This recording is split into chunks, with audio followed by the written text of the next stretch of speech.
Good evening दोस्तों। क्या हाल है आप सभी के। आज एक नई सीरीज की शुरुआत करते हैं अपने सब्जेक्ट की, समाजशास्त्र की। और दूसरी तरफ हमारी सीरीज चल रही है मॉर्निंग सेशन में या फिर कभी इवनिंग सेशन में होती है, जीएस वाली सीरीज, जिसमें पॉलिटी अब समापन की ओर है। वो सीरीज तो देखो एक एक फेज़ में चलती रहेगी। और अपनी सब्जेक्ट वाला भी तो आपको भाई देखना होगा ना। अभी सब्जेक्ट क्या है, प्रीलिम्स के लिए देखते हैं। ओके। और जो मैं टॉप मोस्ट पीवाईक्यू जो करवाने जा रहा हूँ, वो उसके ही हैं, किसके, कमीशन के ही हैं। और मैं 1994 से 2010 तक, देखो पहले ऑप्शनल में भी, ऑब्जेक्टिव प्रीलिम्स में भी होता था। ओके। तो उन्हीं क्वेश्चन में से मैं छांट के टॉप मोस्ट क्वेश्चन में, ये करीब करीब करीब 2000 क्वेश्चन थे, उसमें से मैंने 500 क्वेश्चन निकाले हैं। तो 15-20 सीरीज़ में ख़त्म करा दूंगा। और यकीन मानो ये आपके लिए बहुत हेल्पफुल रहेगी। ओके। तो कंटिन्यू करते हैं, हम अपने सब्जेक्ट की शुभारंभ करते हैं। पहला क्वेश्चन है, निम्नलिखित में से कौन सा कथन प्रजातीय भ्रामकता है। रेशियल जो भ्रामकता होती है, तो कहने का मतलब है कि प्रजाति के बारे में भ्रामक चीज़ें क्या क्या हैं। तो पहला ऑप्शन क्या है, सभी प्रजातियां अशुद्ध हैं। दूसरा क्या है, त्वचा के रंग जैसे आनुवंशिक लक्षण किसी प्रजाति के लिए अपवर्जक नहीं होते। या फिर प्रजातियां अंतर मिश्रण विकृति उत्पन्न करती हैं। या चौथा है उपरोक्त सभी। मैं 3 तक गिनता हूँ, आप आंसर देंगे 1 2 3। ओके। आंसर है इसका सी, प्रजाति अंतर मिश्रण विकृति उत्पन्न करती है। देखो इसका मतलब क्या है, प्रजातीय भ्रामकता का इसका मतलब ये है कि भाई जहाँ ये बहुत सारे लोग जो जाते हैं, ऐसा तो नहीं है कि वो एक भ्रम फैला देते हैं कि भाई ये अशुद्ध हैं और ये शुद्ध हैं, इनके आने से शुद्धता घट जाएगी या इनके जाने से शुद्धता बढ़ जाएगी। ठीक है। आज के ज़माने में क्या हो रहा है कि बहुत आज यातायात के साधन बहुत हो गए हैं, तो प्रजातियाँ खूब यातायात करती हैं भाई। लेकिन ऐसा कुछ नहीं है कि उनकी शुद्धता और अशुद्धता घटिया बढ़ जाएगी। तो इसलिए आंसर क्या होगा अपना, प्रजाति अंतर मिश्रण विकृति उत्पन्न करती है। भाई अच्छा क्वेश्चन है। चलो नेक्स्ट क्वेश्चन, मानव कृतियाँ। मानव कृतियाँ क्या हैं, जीवन के मूल तथ्य हैं, लोगों द्वारा निर्मित औजार या वस्तुएं हैं जो सही हैं के प्रति हमारा विश्वास है। या चौथा क्या है, अन्य व्यक्तियों के प्रति हमारे समायोजन के प्रतिमान हैं। बताओ 1 2 3। ओके। तो मानव कृतियाँ बेसिकली क्या कहते हैं, ह्यूमन क्रिएशन। भाई ह्यूमन के द्वारा बनाए हुए। तो ह्यूमन क्रिएशन क्या है, अब इसमें किसका कॉन्सेप्ट लगेगा, अब देख पा रहे हैं, मूलभूत तथ्य। जीवन के क्या है ये मूलभूत तथ्य, कौन है, दुर्खीम साहब। ठीक है। चलो नेक्स्ट क्वेश्चन पे चलते हैं। निम्नलिखित में से कौन एक भारत में नातेदारी व्यवस्था के धन के निकट के रूप में संबंधित है।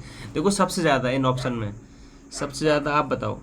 सबसे योगेंद्र सिंह का तो नाता है नहीं, जीएच घुरे का नातेदारी व्यवस्था से नहीं है, बचे आंद्रे बेते और केएम कपाड़िया। तो सबसे ज़्यादा कौन होगा, केएम कपाड़िया, याद रखना आपको। चौथा क्वेश्चन, पिता के भाई की बहू निम्न में से किसका एक उदाहरण है। ऑप्शन है विवाह स्वजन, द्वितीयक स्वजन, संरक्त स्वजन और प्राथमिक स्वजन। ओके बताओ 1 2 3। इसका आंसर क्या होगा, विवाही स्वजन। अरे भाई पिता के भाई की बहू, पिता के भाई की बहू का मतलब समझ रहे हैं आप। ठीक है। तो क्या होगा, विवाह करके ही तो आई है, विवाही स्वजन होगा ना कि प्राथमिक स्वजन। ओके नेक्स्ट क्वेश्चन, कुछ जनजातियों में पोर्टलेज का प्रमुख प्रकार क्या है। बताओ, मटन का कॉन्सेप्ट है पोर्टलेज, क्या था, स्टेटस, अपने स्टेटस को हाई करने के लिए। ओके। दिखाया जाता है कि भाई कौन कितना खर्च करेगा। नेक्स्ट, जननांक की मोस्ट सुपर क्वेश्चन है, बहुत ही मोस्ट, याद रखना दोस्तों। जननांक की डेमोग्राफी, और डेमोग्राफी के फादर कौन है, माल्थस। बताओ तो क्या है, समाजशास्त्र की क्या एक शाखा है, मानव शास्त्र की एक शाखा है, या अर्थशास्त्र की एक शाखा है, या एक पृथक विज्ञान है। क्या है आंसर इसका, 1 2 3। इसका आंसर क्या होगा, अर्थशास्त्र की एक शाखा। इकोनॉमी की शाखा है भाई डेमोग्राफी की, याद रखना, बहुत ही मोस्ट इम्पोर्टेंट क्वेश्चन है। Descent of man and selection and relation to sex किसकी पुस्तक है बताओ? ए होवेल, ए एल क्रोवर या मजूमदार या चार्ल्स डार्विन? तो किसकी पुस्तक है? चार्ल्स डार्विन की। एक और इनका मोस्ट इम्पोर्टेंट क्वेश्चन आएगा आगे, निम्न में से किसे आधुनिक परिवार का आवश्यक लक्षण नहीं माना जा सकता? किसे? आधुनिक मॉडर्न फैमिली का पूछ रहा है, बताओ। ए है परिवार एवं उपभोग की इकाई के रूप में लघु परिवार, विवाह यौनाचारण या परिवार या धार्मिक नियंत्रण की कमी। तो आंसर क्या होगा? विवाहेतर यौनाचारण। ओके। किसी देश या प्रांत की जनसंख्या में भिन्नता को निम्न में से क्या प्रभावित करती है? यार किसी देश या फिर कोई स्टेट की जनसंख्या में जो डिफरेंसेस होते हैं वो कौन प्रभावित करता है? जाहिर सी बात है भाई, मरने वाले लोग, जनने वाले लोग और जनन क्षमता वाले लोग, तीनों ही तो प्रभावित करेंगे। तो उत्तर क्या होगा अपना? डी, उपरोक्त सभी। चौथा, निम्न में से किसने सामाजिक परिवर्तन की प्रक्रिया का विश्लेषण 3 सांस्कृतिक मानसिकताओं के मध्य उतार चढ़ाव के रूप में किया? देखो अब तक क्वेश्चन कैसा आता है कि वैचारिक संस्कृति, वो पेंडुलम वाली जो सोरोकिन ने दी है ना कल्चरल, उसमें डायनामिक्स वाले बुक में, तो यहाँ सीधा क्या दे दिया है? 3 सांस्कृतिक मानसिकताओं के मध्य। ये उस तरह से फ्रेम कर दिया है क्वेश्चन, थोड़ा सा हटके लाइन उसकी क्वेश्चन की फ्रेम कर दी है। तो आंसर क्या होगा? सोरोकिन। मजेदार क्वेश्चन है, निम्न संवैधानिक प्रावधानों के अनुच्छेदों में से कौन सा अनुच्छेद एसटी अनुसूचित जातियों और जनजातियों एससी और एसटी जनजातियों से संबंधित नहीं है? बताओ, पहला या सी या डी या डी? तो कौन सा होगा आंसर? आंसर होगा आर्टिकल 343। भाई ये राज्य भाषा से संबंधित है, संघीय भाषा। ओके, चलो नेक्स्ट क्वेश्चन। अच्छा क्वेश्चन है। तो निम्न में से किसने जादू के 2 प्रकार, और ये भी समझ लो क्वेश्चन में भी एक क्वेश्चन और छुपा है कि किसने जादू के 2 प्रकार, ये जादू के 2 प्रकार कौन से हैं? एक तो अनुकरणीय और एक है संक्रामक। तो किसने प्रकार बताए हैं और कितने नाम क्या है इनका? अनुकरणीय और संक्रामक। और 2 प्रकार की ये जो किसने बताए हैं? स्पेंसर, टायलर, मॉर्गन या फ्रेजर? तो उत्तर क्या होगा? जेम्स फ्रेजर, याद रखना। नेक्स्ट, विभाजन्य नातेदारी। भाई विभाजन्य नातेदारी उत्पन्न होती है, बताओ। खून के रिश्ते से, आनुवंशिकता से, उपरोक्त में से कोई नहीं, या सामाजिक एवं वैधानिक रूप से परिभाषित वैवाहिक संबंधों से? 1 2 3। तो आंसर क्या होगा? ए, सामाजिक एवं वैधानिक रूप से परिभाषित वैवाहिक संबंधों के। नेक्स्ट, सामाजिक स्तरीकरण, विशेषाधिकार, प्रतिष्ठा तथा सत्ता से संबंधित सिद्धांत का प्रतिपादन निम्न में से किसने दिया? आप कंफ्यूज होने वाले हो इस क्वेश्चन में, क्योंकि क्वेश्चन ही उस तरह फ्रेम किया गया है, भाषा ही उस तरह बनाई गई है। देखो, सामाजिक स्तरीकरण, विशेषाधिकार, यहाँ से आपको क्वेश्चन पकड़ना है। सब आंसर मुझे पता है क्या देने वाले हैं, प्रतिष्ठा और सत्ता। ठीक है, सिद्धांत का प्रतिपादन किसने किया है बताओ? Karl Marx, Wright Mills, R Dahrendorf या मैक्स वेबर? आप सभी के सभी लोग कहाँ जाएंगे मुझे पता है, कहाँ जाएंगे? मैक्स वेबर की तरफ। नहीं, रॉन्ग। आंसर क्या होगा? सी, राइट मिल्स। मैक्स वेबर किसके बारे में बात करते हैं? संपत्ति, प्रतिष्ठा और सत्ता। जबकि यहाँ बात किसकी हो रही है? सोशल स्ट्रेटिफिकेशन, प्रिविलेजेस, सामाजिक स्तरीकरण, विशेषाधिकार की। इसलिए उत्तर क्या होगा? सी, राइट मिल्स। ओके, याद रखना। नेक्स्ट क्या है? निम्नलिखित में से कौन सा कथन सही है? देखो फंसा देगा ये, क्योंकि सेम सी लैंग्वेज है ऑप्शंस की। आदर्श नियम मूल्यों का निर्धारण करते हैं। आदर्श नियम, नॉर्म्स जो होते हैं, आइडियल जो नॉर्म्स होते हैं, मूल्यों द्वारा निर्धारित होते हैं, या फिर आदर्श नियम एवं मूल्य आपस में स्वतंत्र होते हैं? बताओ भाई। तो सी तो ऑप्शन कट जाएगा, स्वतंत्र कैसे हो सकते हैं, नहीं हो सकते। आदर्श जो नियम हैं मूल्यों द्वारा नहीं, मूल्यों का निर्धारण करते हैं नहीं भाई, मूल्य आदर्श नियमों का निर्धारण करते हैं। तो आंसर क्या होगा अपना, आदर्श नियम मूल्यों द्वारा निर्धारण होते हैं। ठीक है। नेक्स्ट, निम्नलिखित में से किस प्रकार की प्रक्रिया पर शक्ति को फ्रेजर ने जादू कहा? किस प्रकार की बताओ? आर्थिक प्रक्रिया है या सामाजिक प्रक्रिया है या प्राकृतिक है या जैविक है? बहुत इंपॉर्टेंट क्वेश्चन है फ्रेजर का। तो कौन सा है? डी, प्राकृतिक प्रक्रिया, नेचुरल प्रक्रिया। फ्रेजर ने कहा है, क्या कहा है फ्रेजर ने? फ्रेजर ने कहा है कि प्रकृति में जिन क्रियाओं पर, मैं रिपीट कर रहा हूँ, प्रकृति में जिन क्रियाओं पर मानव ने विजय पा ली उसको कहा है फ्रेजर ने जादू, और जिन पर विजय नहीं पाई उसको कहा है फ्रेजर ने धर्म। तो ये भी कोटेशन याद रखना है फ्रेजर का। नेक्स्ट, निम्नलिखित में से कौन सा सही उत्तर है? झूम का एक स्वरूप है। झूम क्या है? सब जानते हैं। झूम क्या है? खेती का प्रकार है। तो खेती क्या होती है? उत्पादन का एक तरीका होती है। तो उत्तर क्या होगा अपना? उत्पादन का एक तरीका। चलो, निम्नलिखित में से कौन सा एक सही उत्तर है? ओक्का क्या है? सब जानते हैं। ओक्का सबने पढ़ा होगा। क्लासिफिकेशन क्या है? परिवार का एक टाइप है। भूल से मत कर देना, जाति या फिर जनजाति। ओक्का। नेक्स्ट क्वेश्चन, धर्म की उत्पत्ति। ये भी बहुत अच्छा क्वेश्चन है भाई। धर्म की उत्पत्ति, ओरिजिन ऑफ रिलीजन। अब देखो फंसा देगा तुम्हें यहाँ।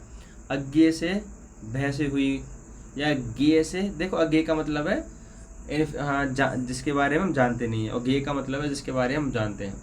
या फिर मृत्यु के भय से, या फिर मोक्ष प्राप्त करने के लिए। सब सेम ऑप्शन लग रहे हैं, कहाँ सब आंसर है? नहीं। आंसर क्या होगा आप बताओ? 1 2 3 आंसर क्या होगा? अज्ञेय के भय से हुई है, अलौकिक शक्ति से लौकिक शक्ति की ओर। धर्म की उत्पत्ति क्या है? अज्ञेय के भय से हुई है। ठीक है, चलो नेक्स्ट क्वेश्चन, मानव उद्विकास। देखो यहाँ फंसा देगा आपको इस क्वेश्चन में, मैं कह रहा हूँ 100% फंसा देगा। क्वेश्चन की लैंग्वेज देखना, मानव उद्विकास के सिद्धांत के साथ किसका नाम जुड़ा हुआ है? अब ये कह रहा, मैं फिर से रिपीट कर रहा हूँ, क्वेश्चन की लैंग्वेज पढ़ना सही से। मानव उद्विकास, तो अब मुझे पता है कहाँ सारे के सारे आंसर लगाएंगे, हर्बर्ट स्पेंसर। नहीं भाई मेरे, मानव उद्विकास की बात कर रहा है, ना कि सामाजिक उद्विकास की बात कर रहा। अगर सामाजिक उद्विकास, सोशल एवोल्यूशन की बात करता तो उत्तर क्या होता? Herbert Spencer. अब ह्यूमन एवोल्यूशन की बात कर रहा है तो उत्तर क्या होगा हमारा? Charles Darwin. देख रहे हो कितना अंतर है पीसीएस वाले क्वेश्चन में जो कमीशन फ्रेम करता है, और कितने भाई गजब के क्वेश्चन है। नेक्स्ट क्वेश्चन, अस्पृश्यता अनटचेबिलिटी एक्ट कब पारित हुआ अपना? 35, 48, 51 या 55 बताओ। तो आंसर क्या होगा? 1955। नेक्स्ट, द्वितीय समूह में किस प्रकार के संबंधों की विशेषता होती है? सेकेंडरी भाई समूह में किस प्रकार के संबंध, रिलेशन पाए जाते हैं? और प्राइमरी में सब जानते हैं। ए, आमने सामने के संबंध, व्यक्तिगत संबंध, औपचारिक संबंध या अनौपचारिक संबंध। माने फॉर्मल, इनफॉर्मल, सामने आमने के, या फिर इंडिविजुअल। तो कौन होगा आंसर? इनफॉर्मल, अनौपचारिक संबंध। अगला क्वेश्चन क्या है? निम्नलिखित में से संस्कृति की कौन सी विशेषता नहीं है? देखो कल्चर के बारे में कई सारे कॉन्सेप्ट आते हैं। अब ये व्यवहारिक पूछा है भाई, ये ही है कमीशन का काम। पीसीएस ऐसी क्वेश्चन पूछता है कि कल्चर का कौन सा एप्लीकेशन नहीं है, कौन सी विशेषता नहीं है। तो ये क्या परिवर्तनशील है कल्चर? हाँ होता है। अमूर्त होता है कल्चर? बिल्कुल होता है। एक पीढ़ी से दूसरी पीढ़ी, एक जनरेशन से दूसरी जनरेशन में ट्रांसफर होता है? बिल्कुल होता है। क्या है प्राणशास्त्रीय विरासत है? नहीं भाई, ये बायोलॉजिकल हेरिटेज थोड़ी ना है संस्कृति। तो उत्तर क्या होगा अपना? ए, यह प्राणशास्त्रीय विरासत है। निम्नलिखित में से कृषक समाज की सर्वव्यापी लक्षण कौन है? भाई जो ग्रामीण समाज में जो कृषक समाज होती है वहाँ पे एक यूनिवर्सल इनके बारे में एक फीचर पाया जाता है। वो क्या है इनमें से? क्या व्यक्तिवाद है? व्यक्तिवाद तो भाई नगर का लक्षण है। जातिवाद ग्राम समाज का लक्षण है। परिवारवाद, क्षेत्रवाद। अब देखो यहाँ क्या नाम है, आप फंस जाओगे परिवारवाद और जातिवाद में। तो मोस्ट एप्रोप्रिएट आंसर क्या होगा अपना? परिवारवाद, फैमिलिज्म। ओके ठीक है। कौन सा फ्लैटरी का उदाहरण है, बताओ। मोइटी, फ्लैटरी, उसके बाद ट्राइबल, ये आते हैं ना, क्लेन। तो इसमें कौन सा आंसर होगा आपका? दो या दो से अधिक गोत्रों का समूह, दो कुलों में बटी हुई जनजाति, या एक टोटम समूह, या एक स्थानीय समूह। तो उत्तर क्या होगा अपना? दो या दो से अधिक गोत्रों का समूह। ये लग रहा ये आपको क्वेश्चन हल्का लग रहा होगा भाई, ये बहुत बहुत अच्छा कॉन्सेप्ट पर पूछा गया क्वेश्चन है। ये छोटी छोटी बेसिक कॉन्सेप्ट वाला है, लेकिन वहाँ से उठा के दे दिया है। नेक्स्ट क्वेश्चन क्या है कि कौन सा मानव समाज का विशिष्ट लक्षण नहीं है? विशिष्ट लक्षण है ह्यूमन सोसाइटी का। भाई कौन सा स्पेसिफिक फीचर पूछ रहा है, कौन सा है? पक्का अब कुछ न कुछ और आंसर लगाने वाले हो। प्रजनन की क्षमता होती है भाई मानव समाज की, लेकिन वो देखो लैंग्वेज पढ़ना, क्या कह रहा है? विशिष्ट स्पेसिफिक स्पेशल लक्षण पूछ रहा है वो। प्रजनन की क्षमता होती है, क्यों नहीं होती? आत्म परिरक्षण होता है, सामूहिक व्यवहार भी होता है, लेकिन स्पेशल क्या होगा यहाँ उत्तर? भाई संस्कृति। समझ आ रहा है? और एक क्या पीएच लैंडिस का एक क्या डेफिनेशन है, वो याद रखनी है आपको। उन्हीं की डेफिनेशन पे क्वेश्चन पूछा गया है, उन्हीं की डेफिनेशन पर एक क्वेश्चन फ्रेम किया गया है। उन्होंने कहा है पीएच लैंडिस ने कि संस्कृति वह संसार है, कल्चर एक ऐसा वर्ल्ड है जिसमें एक व्यक्ति जन्म से लेकर मृत्यु तक निवास करता है तथा अस्तित्व को बनाए रखता है। मैं फिर से रिपीट कर रहा हूँ, लैंडिस की जो डेफिनेशन है, इस बार ही तो क्या नाम है, डेफिनेशन पे कॉन्सेप्ट पूछ लिया, अब हो सकता है कि वो डेफिनेशन ही पूछ ले। ओके, तो क्या है डेफिनेशन? कि संस्कृति वह संसार है जिसमें एक व्यक्ति जन्म से लेकर मृत्यु तक निवास करता है तथा अस्तित्व को बनाए रखता है। नेक्स्ट, माल्थस के अनुसार, भाई कितनी बार आया है नेट, जेआरएफ, बहुत सारी परीक्षाओं में, प्रोफेसर वाली में, सेट में, पीजीटी, टीजीटी, भाई हर बार आता है माल्थस से। माल्थस के अनुसार जनसंख्या अपनी स्वाभाविक वृद्धि की दर से दुगनी हो जाएगी। कितने वर्षों में हो जाएगी? 15 वर्ष में भाई, 20 वर्ष में, या 25 वर्ष में? बताओ आंसर क्या होगा भाई? 25 वर्ष। ठीक है, याद रखना है। स्वजातिवाद का विपरीत पक्ष क्या है? देखो स्वजातिवाद का अर्थ क्या होता है? अपनी संस्कृति। इसका विपरीत पूछ रहा है ना, आप कहेंगे कि वहाँ आंसर क्या लगा कहेंगे? प्रति संस्कृति, काउंटर कल्चर। नहीं, यही गलत हो जाएंगे आप। खुद की संस्कृति के इसका विपरीत क्या होगा? सांस्कृतिक सापेक्षवाद। ठीक है, चलो नेक्स्ट, समन। समन क्या है भाई? इसका तो आपको उत्तर मिल ही गया। समन क्या है? आधुनिक पुरोहितों को क्या बोलते हैं? समन बोलते हैं। जनजाति प्रतिरूप है इसका, आधुनिक पुरोहितों का। अरे जो ओझा हुआ करते थे, उनका जो आज मॉडर्न जो फॉर्म है वो पुरोहितों का है। आज जो पुरोहित करते हैं, कर्मकांडी जो लोग होते हैं। मानव के अनुभव में एक जटिल संपूर्ण के रूप में पर्यावरण की व्याख्या किसने की है? बहुत अच्छी डेफिनेशन है, दोबारा से आ जाएगी या तिबारा से भी आ जाएगी, कुछ कह नहीं सकते। इसलिए मैंने मोस्ट इम्पोर्टेंट क्वेश्चन ही डाले इसमें मैंने पीवाईक्यूज के लिए। तो क्या रहेगा आपका आंसर? समनर, मैकैवर, वेबर या पार्सन? नहीं, उत्तर क्या होगा आपका? मैकैवर। मैकैवर ने क्या कहा इसके बारे में? मैकैवर कहते हैं कि जो भौगोलिक पर्यावरण भी होता है ना, और जो भाई उसको सामाजिक पर्यावरण से अलग नहीं कर सकते। इसीलिए तो क्या देखो क्या बोला है, मानव के अनुभव में एक जटिल संपूर्णता, पर्यावरण की व्याख्या। अब ये आज के मॉडर्न जमाने की बात हो गई है, पर्यावरण प्लस ह्यूमन नेचर दोनों को ऐड कर दिया इस परिभाषा में।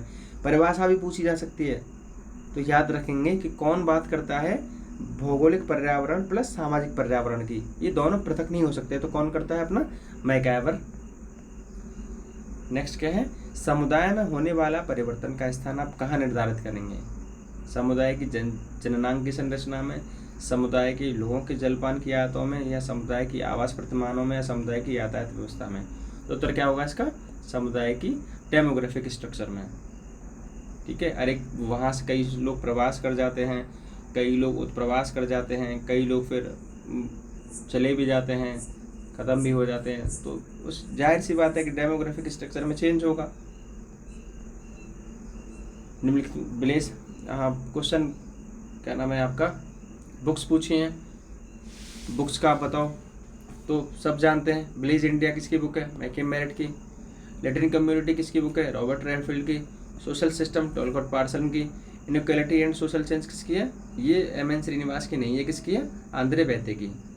ठीक है, नेक्स्ट क्या है? मैक्स वेबर की कौन सी पुस्तक में सामाजिक क्रिया का वर्गीकरण? अरे जो सोशल एक्शन जो थ्योरी दी है मैक्स वेबर ने, अपनी कौन सी बुक में दी है? फेमस क्वेश्चन है, कौन सी बुक में दी है बताओ? क्या आंसर रहेगा? The theory of social and economic organisation. ठीक है, नेक्स्ट क्या है? विस्तृत एक्सटेंडेड फैमिली, देखो AD 50 में भी आया था एक्सटेंडेड फैमिली के बारे में, विस्तृत परिवार। और ये कब का है? 1994 का। तो देख रहे हो 1994 का क्वेश्चन AD 50 में दिया था। अब फिर ठीक है, तो विस्तृत परिवार में सम्मिलित कौन कौन होता है भाई? भृत्य या फिर सशुल्क अतिथि या संपार्श्विक स्वजन या दादा दादी। जाहिर सी बात है यार, दादा दादी भी होंगे और संपार्श्विक स्वजन भी होंगे। ये कहाँ से आ गए भृत्य और सशुल्क अतिथि? ये तो चले जाते हैं लोग रह के थोड़े दिन। एल्विन ने भारतीय जनजाति के संदर्भ में पृथक्करण की नीति का समर्थन इस कारण किया। यहाँ से 2 क्वेश्चन बन जाते हैं। किस मानव विज्ञानी ने जनजातियों के लिए पृथक्करण की नीति अपनाई? तो ऑप्शन में क्या दे देगा? बैरियर एल्विन दे देगा, और दूसरा क्या दे देगा? G.H. घुरिये दे देगा, तीसरा क्या दे देगा? जवाहरलाल नेहरू दे देगा, चौथा क्या दे देगा? None of these. तो क्या आंसर रहेगा आपका? Verrier Elwin. अब इसका मतलब समझ लो, पृथक्करण की नीति का सीधा सा मतलब होता है कि जो जनजातियाँ थीं, अगर उनके पास में लोग आएंगे, आम लोग जो सभ्य लोग हैं, तो उनकी संस्कृति का क्या होगा? विघटन हो जाएगा। तो एल्विन का मत था कि संपर्क से आदिम संस्कृति का क्या होगा? विघटन होगा। नेक्स्ट क्वेश्चन क्या है? दुर्खिम के अनुसार आधुनिक समाजों में निम्नलिखित में से कौन सा एक मुख्य स्रोत सहबद्धता तथा एकता के लिए उत्तरदायी है? कौन है भाई? कोहेसिवनेस के लिए और सॉलिडेरिटी के लिए। तो कौन करता है? दुर्खिम कहते हैं श्रम विभाजन करता है आधुनिक समाज में, मॉडर्न सोसाइटी में, ऑर्गेनिक सोसाइटी में, निम्नांकित में से समाज में संरचनात्मक परिवर्तन। देखो स्ट्रक्चरल चेंज की बात कर रहा है, पूरा स्ट्रक्चर ही, मैंने आपको हिंट दे दी है, पूरा स्ट्रक्चर बदल जाना है। तो कौन सा उत्तर रहेगा? एक जनजाति समाज का इसे धर्म में स्वीकार करना, सामंती समाज का पूंजीवादी समाज में परिवर्तन, कृषक समाज का यांत्रिक कृषि का ढंग को अपनाना, या फिर श्रमिक संघ का कार्य के घंटों में परिवर्तन कराने के लिए सफलता प्राप्त करना। मैं फिर से कह रहा हूँ, पूरा स्ट्रक्चर, एक समाज, एक रेडिकल चेंज होना, अर्श से फर्श पर बदल जाना, बिल्कुल नई समाज हो जाना दूसरी तरफ की। तो क्या होगा? सामंतवादी समाज का पूंजीवादी समाज में परिवर्तन हो जाना। ये किस पे बेस्ड है? कार्ल मार्क्स के बेसिक स्ट्रक्चर पे ये क्वेश्चन फ्रेम किया गया है। ठीक है, नेक्स्ट क्वेश्चन क्या है कि राजनीतिक संस्था को समझने को, भाई जो पॉलिटिकल जो इंस्टीट्यूशन होते हैं उनका काम क्या होता है? क्या काम होता है उनका? हाँ, वोटिंग बिहेवियर समझाना, राजनीतिक दल की अवधारणा को बताना कि राजनीतिक दल कैसे वर्क करते हैं। तो उत्तर क्या रहेगा अपना? राजनीतिक दल की अवधारणा, ना कि वोट की अवधारणा समझाएगा, ना सत्ता ना नेतृत्व की। ओके, कौन सा बताओ? बेसिक है, प्रत्यक्षवाद सब जानते हैं, अगस्त कॉम्ट, प्रकृतिवाद, मैक्स मूलर, आत्मवाद, E.V. टेलर, जीव सत्तावाद। गलत।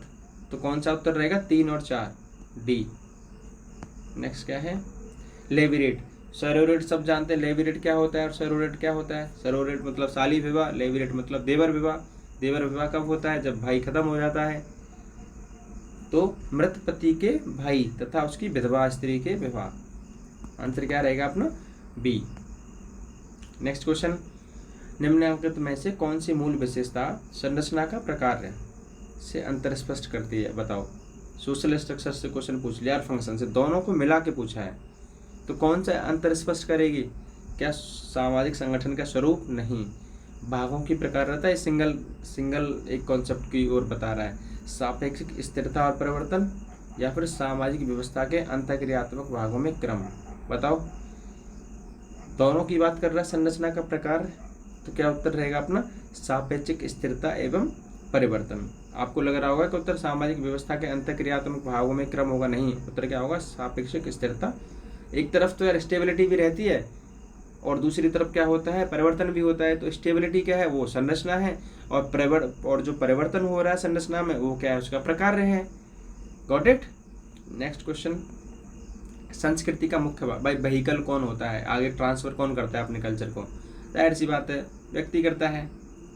प्रतीक प्रतीक मत लगा देना, एक सेकंड, सॉरी भाई व्यक्ति के द्वारा ही प्रतीक बनाए जाते हैं, तो क्या होगा, संस्कृति का वाहक प्रतीक होता है।